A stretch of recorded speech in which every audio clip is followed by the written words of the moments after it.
اب ہم آگے ایک اور پہلو پہ بات کرنے لگے. ابھی تک جو ہماری جن پہلوؤں پہ بات ہوئی ہے، ایک تو ہے قرآن سے متعلق فوائد پہ بات ہو گئی، ایک تعلیم و تعلم سے متعلق فوائد پہ بات ہو گئی، دو تجوید، ترتیب اور اسلوب میں قرآن سے متعلق فوائد پہ بات ہو گئی، تین اور جمع قرآن اور بیان قرآن سے متعلق بات ہو گئی، چار اور اب ہم بات کریں گے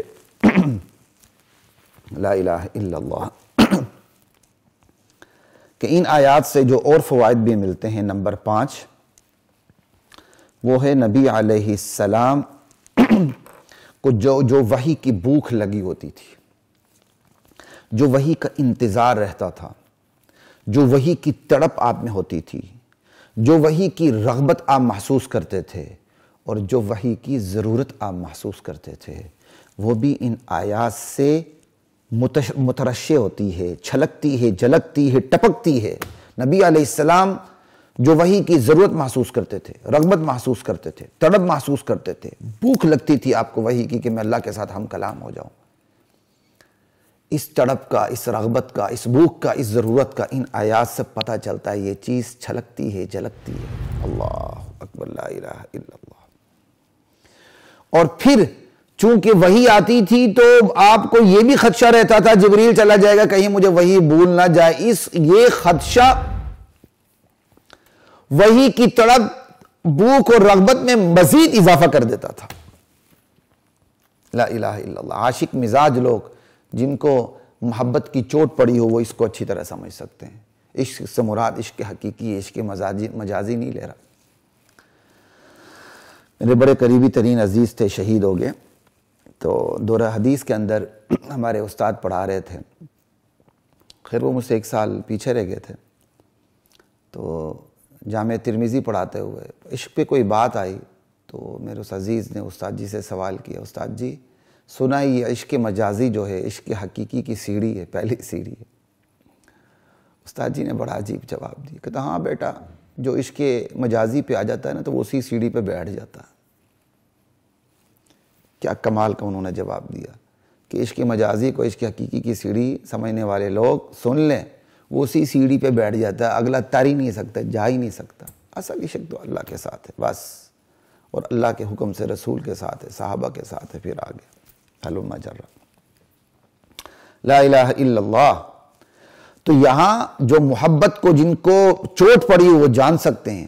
ایک ہے وحی کی تڑپ، بھوک ہے، اوپر سے اس کو وہی بھولنے کا خوف بھی ہے. تو یہ اس بھوک میں، اس تڑپ میں مزید اضافہ کر دیتا ہے یہ خدشہ بھولنے کا. ان تمام چیزوں کا پتہ ان آیات سے چلتا ہے. لا الہ الا اللہ. کیسے چلتا ہے ذرا دیکھیے.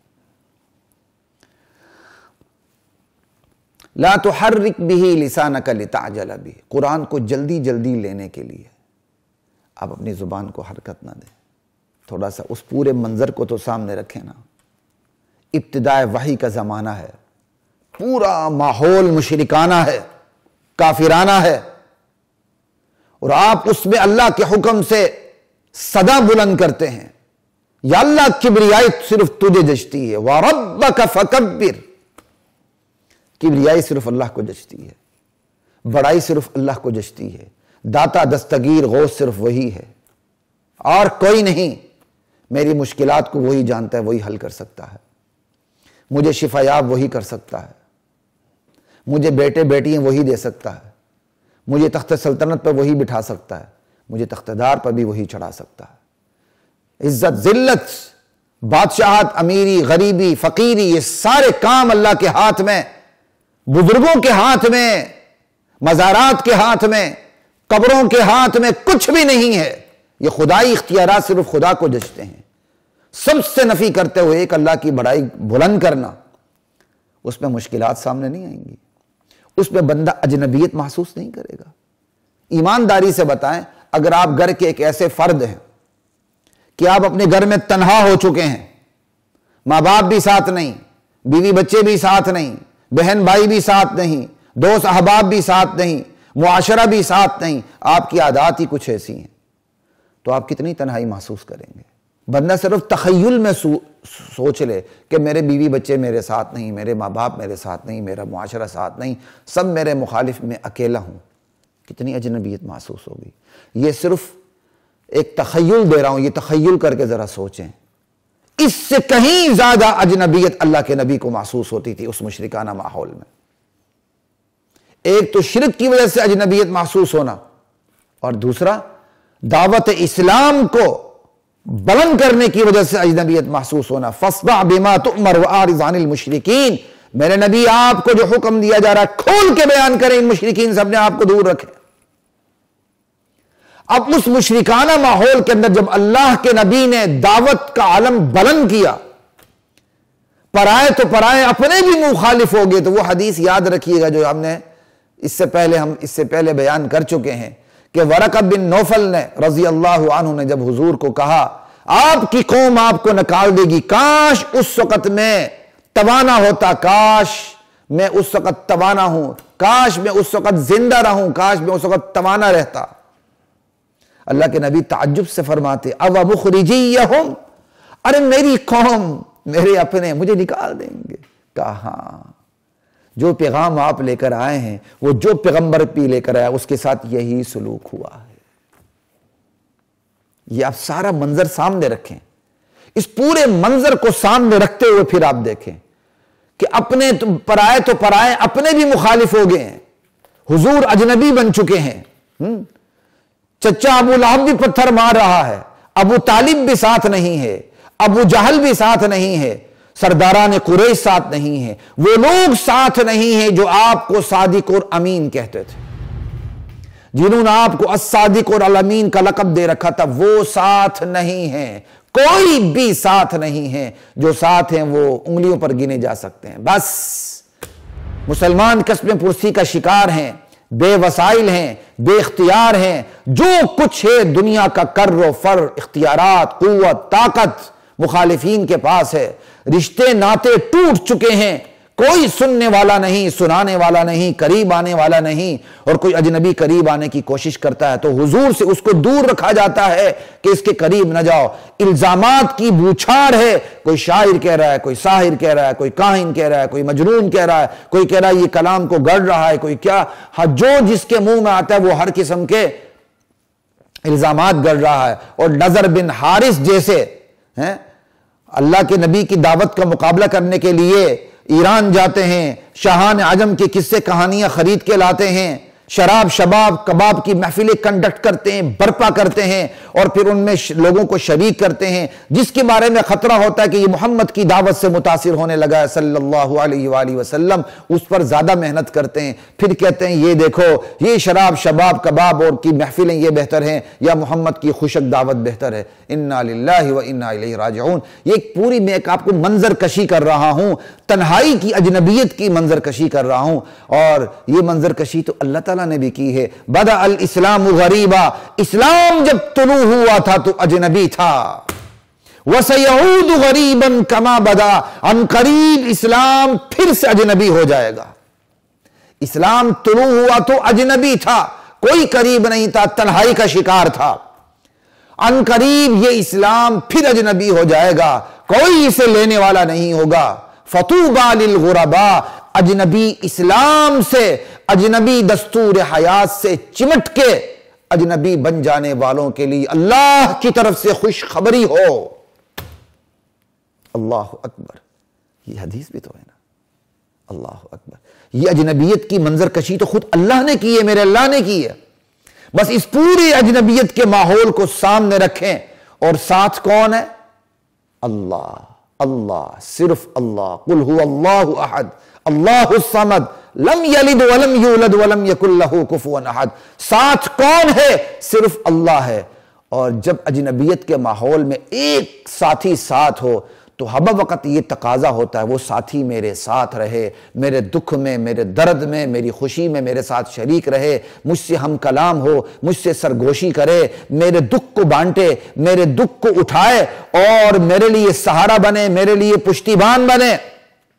یہ صرف آپ ایک تخیل دے کے بات کو سمجھانے کی کوشش کر رہا ہوں کہ حضور کس اجنبیت کا شکار تھے جب آپ نے دعوت اسلام کا نعرہ بلند کیا، توحید کا نعرہ بلند کیا، محض اخلاق کا نعرہ بلند کرتے، محض یہ کہتے اللہ کی عبادت کرو، غیر اللہ کی آپ نفی نہ کرتے۔ اللہ ذوالجلال کی قسم، اللہ کے نبی کبھی بھی اجنبیت کا شکار نہ ہوتے۔ یہ اجنبیت کا شکار ہوئے ہیں تو الا اللہ کی وجہ سے نہیں ہوئے، لا الہ کی وجہ سے ہوئے ہیں۔ کیوں؟ جب لا الہ ہو تو پھر الا اللہ کا مفہوم صحیح بیٹھتا ہے، اور جہاں لا الہ کی محنت نہ ہو وہاں الا اللہ کا مفہوم صحیح نہیں بیٹھتا۔ یہ اجنبیت کا ماحول، اس پورے اجنبیت کے ماحول کے اندر ساتھ صرف اللہ کا تھا۔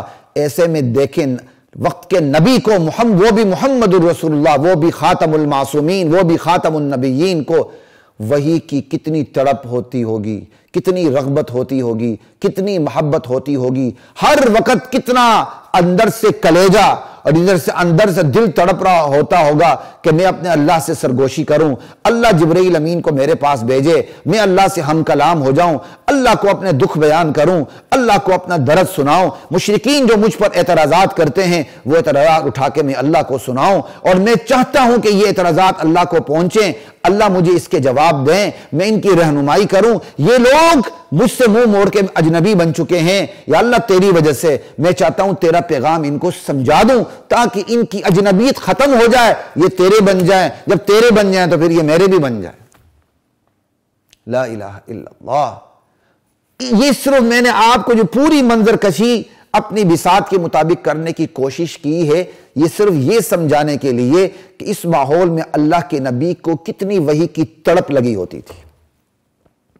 آسان ہے کہنا وحی کی تڑپ رہتی تھی، بس گزر گئے۔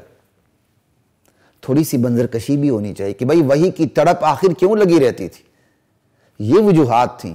ایک تو اللہ سے براہ راست تعلق، ماں ہر چی خاندائم فراموش کردائم اللہ حدیث یار کی تکرار میں کنیم، میں نے جو پڑھا سب کچھ بھول چکا، مجھے تو صرف یار کی باتیں یاد ہے، مجھے اور کچھ بھی یاد نہیں ہے۔ لا الہ الا اللہ۔ ایک اور شعر بھی یاد آ رہا تھا، ذہن سے نکل رہا ہے۔ آئی جب تیری یاد تو آتی چلی گئی، آئی جب تیری یاد تو آتی چلی گئی، ہر نفس سے ماں سوا کو مٹاتی چلی گئی۔ ففی کل شیء لہ آیۃ تدل علی انہ واحد، ہر چیز میں یہ نشانی موجود ہے کہ اللہ وحدہ لا شریک ہے۔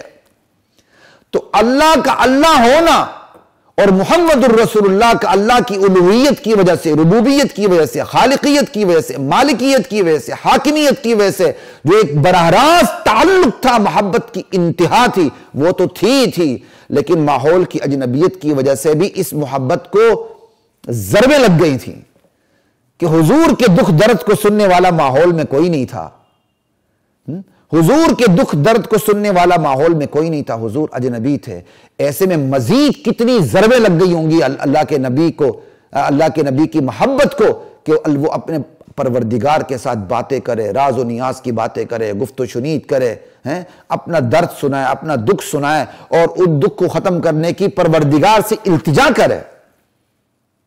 لا الہ الا اللہ۔ یہ پھر میں آپ کو کہہ رہا ہوں، میرا تو یعنی میں سیر ہی نہیں ہو رہا، یہ کہتے ہوئے ایمانداری سے بات ہے، میں سیر ہی نہیں ہو رہا۔ تھوڑا سا سوچ لیں کہ بندہ جب خود ماحول میں تنہا ہوتا ہے تو اس کو کتنی ضرورت محسوس ہوتی ہے کہ کوئی ہو میرا اپنا جسے میں اپنا دکھڑا سناؤں، اور خصوصاً وہ جب اجنبی بن جائیں جو آپ کے اپنے تھے، پھر بندے کو تکلیف زیادہ ہوتی ہے، وہ بھی حق کی وجہ سے کہ آپ حق پر ہیں وہ باطل پر ہیں، تو تکلیف دو چند ہو جاتی ہے، بڑھ جاتی ہے کہ بھائی وہ مجھے سمجھ نہیں سکے اور میرے اجنبی میرے اجنبی بن گئے۔ ایک اجنبی عام بندہ ایک اپنا اجنبی بنے، پھر اپنے اجنبی پر بھی غلطی بھی اسی کی ہو، آپ کی نہ ہو، تو آپ کتنا دکھ محسوس کریں گے۔ بس یہی اللہ کے نبی کے بارے میں دیکھیں، اجنبی تو اجنبی تھے، اپنے بھی اجنبی بن گئے، اور وہ اپنے اجنبی بن گئے جو صادق اور امین کہتے تھے، جنہوں نے حجر اسود آپ کے ذریعے رکھوایا تھا، قبائل میں لڑائی آپ کی وجہ سے رک گئی تھی، وہ اپنے اجنبی بن گئے۔ اور اجنبی بھی کیوں بنے؟ حضور کی غلطی کی وجہ سے نہیں، اپنی خطا کی وجہ سے، کہ حضور کے پیغام کو ٹھکرایا، سمجھے نہیں، عمدن نہیں سمجھے، اس لیے اجنبی بنے۔ تو اس میں اللہ کے نبی کتنی تنہائی محسوس کرتے ہوں گے اس تنہائی میں اللہ کے نبی کو کتنی تڑپ ہوتی ہوگی وحی کی کہ میں اللہ کے ساتھ ہم کلام ہو جاؤں.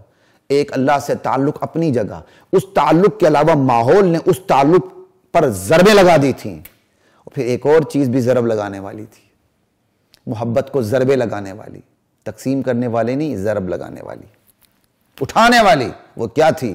جب وحی آتی تھی، جب وحی آتی تھی آپ کو یہ خدشہ ہوتا تھا کہیں بھول نہ جائے، تو آپ یاد کرنے کی کوشش کرتے تھے. اس میں بھی محبت کو مزید ضربیں لگتی تھیں. تو ضربیں کتنی ہو گئی؟ ایک اللہ سے تعلق کی ضرب، ایک ماحول سے اجنبیت کی ضرب، اپنے پرائے بن گئے اس کی ضرب، تنہائی کا ضرب، صرف ایک اللہ کوئی اور نہیں. اور جب وحی آ رہی ہے تو اس کا بھولنے کا خدشہ، اس سے بھی ضرب لگتی تھی وحی کے شوق کو. یہ ساری ضربیں سامنے رکھیں، یہ سارا ماحول سامنے رکھیں، اجنبیت کا، اپنائیت کا، اللہ کے ساتھ ماحول کو، اس پورے ماحول کو تخیل میں رچا بسا کے اب پڑھیں. لا تحرک بہ لسانک لتعجل بہ.